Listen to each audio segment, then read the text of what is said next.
What's the difference between the Taliban and the Twitter Trust and Safety Team? One is a group of control freaks with poor hygiene hell-bent on terrorizing anyone who disagrees with their ideology. The other is the Taliban.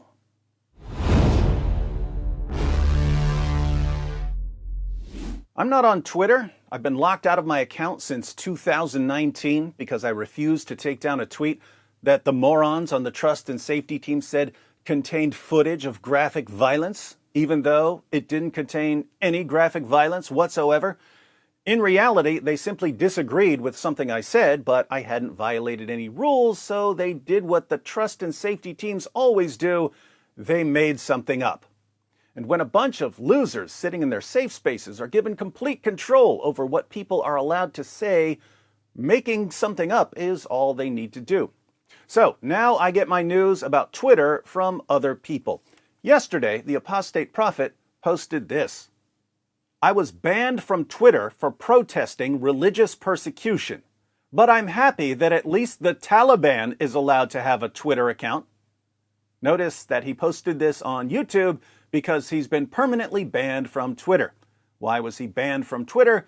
Because he's an apostate from Islam who protested Islam's death penalty for apostasy.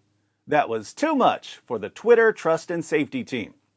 But the Taliban, as AP notes, is on Twitter. In fact, Taliban officials have multiple Twitter accounts where they post details of their latest attacks. Also yesterday, I saw a video clip featuring Congressman Dan Crenshaw, who's a retired Navy SEAL. Congressman Crenshaw only has one eye because the Taliban bombed his face.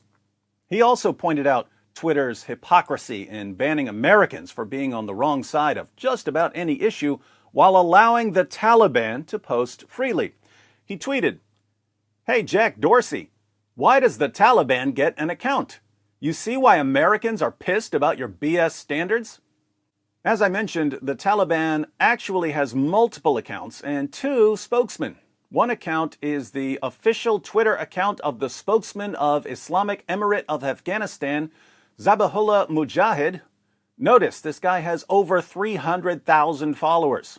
Mr. Mujahid has been a spokesman for the Taliban since 2007. He's the guy who claims responsibility when the Taliban launches a terrorist attack. Here's the page of the other Taliban spokesman, Qari Yusuf Ahmadi's official Twitter account, the spokesman of Islamic Emirate of Afghanistan. He doesn't have as many followers as Mr. Mujahid because he hasn't been posting on Twitter as long, but give him time. Jihadis of the world want regular updates on how the infidels are being slaughtered in the name of Allah, so these Taliban spokesmen are going to become more and more popular. So, why ban our content for being on the wrong side of basically any issue while allowing terrorists to post freely on the platform? I think there are two reasons. First, Twitter and the Taliban have common enemies, and as the saying goes, the enemy of my enemy is my friend. The Twitter Trust and Safety Team hates someone like the apostate prophet because he criticizes the violent commands of Muhammad. The Taliban hates the apostate prophet for the exact same reason. So Twitter and the Taliban are actually on the same side against certain people that they hate. They punish the people in different ways. Twitter bans people while the Taliban beheads them, but they agree that certain people must be punished for their speech.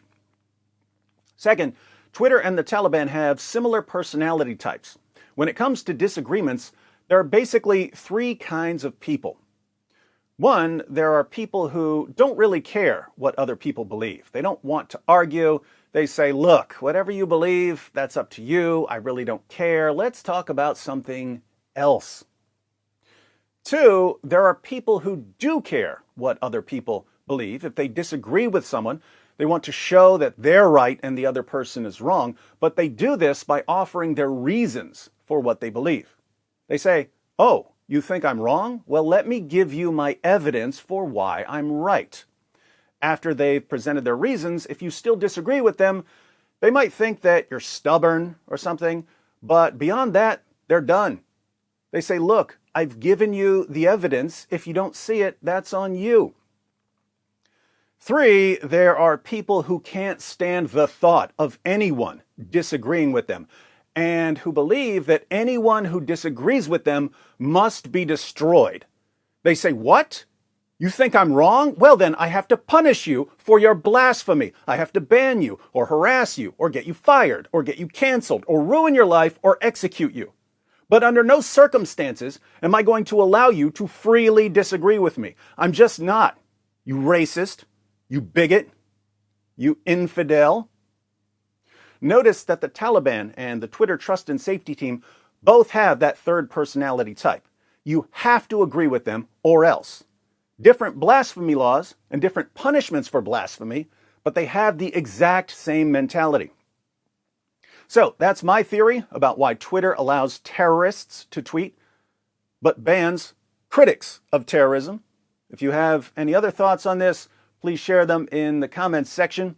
And if you'd like more on how companies like Twitter have gained unprecedented control over what people are allowed to say, check out my video, How Big Tech Became Big Brother, while you're still allowed to see it.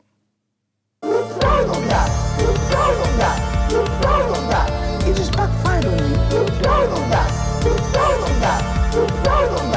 It just backfired on you. This is a part of a religion. There's a reason to it. Yeah?